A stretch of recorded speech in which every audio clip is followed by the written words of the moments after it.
esse R falado que a gente chama de caipira, tipo porta, carne, amor, isso aí é herança de línguas indígenas e africanas que existiram aqui antes de Portugal invadir. Palavras do dialeto caipira do interior de São Paulo estão caindo em desuso. Um estudo de uma pesquisadora da USP revelou que elas são mais usadas por pessoas mais velhas e por homens. Antes do português se firmar como língua dominante no Brasil, rolava aqui uma mistura linguística intensa. Povos indígenas que já estavam aqui, colonizadores portugueses chegando e africanos escravizados sendo trazidos à força. E dessa mistura toda aí nasceu a língua geral paulista, uma língua de base tupi que era falada por todo mundo na região de São Paulo dos séculos 17 e 18. Nas línguas tupi-guarani, o jeito de pronunciar o R era diferente, o retroflexo, com a língua curvada para trás, sabe? Quando o português foi se impondo por cima dessa base linguística indígena, aconteceu uma transferência fonética. Era tipo assim, o povo falava português, mas com a boca que aprendeu tupi. E aí o R saiu desse jeito, retroflexionado. Nos primeiros séculos de colonização, o principal idioma da região que hoje conhecemos como São Paulo era o que ficou posteriormente conhecido como língua geral paulista.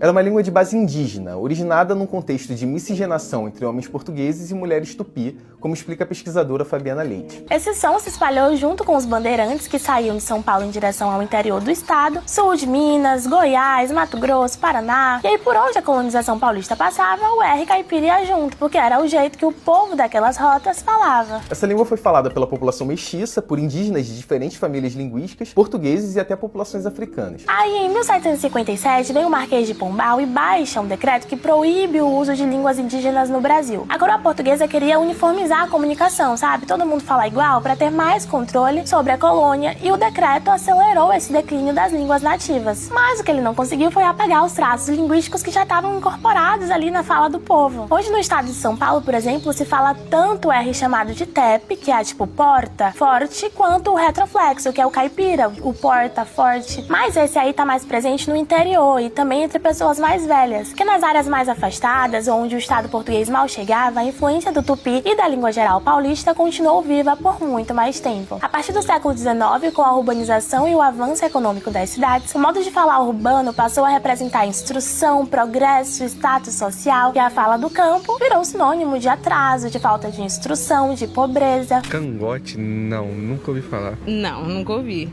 Não tô lembrada. Então o preconceito com o R caipira não é só linguístico, mas também social. É a elite urbana olhando pro interior e dizendo: esse jeito de falar aqui tá errado. Quando na verdade esse jeito de falar é resultado de uma resistência indígena dentro da língua portuguesa.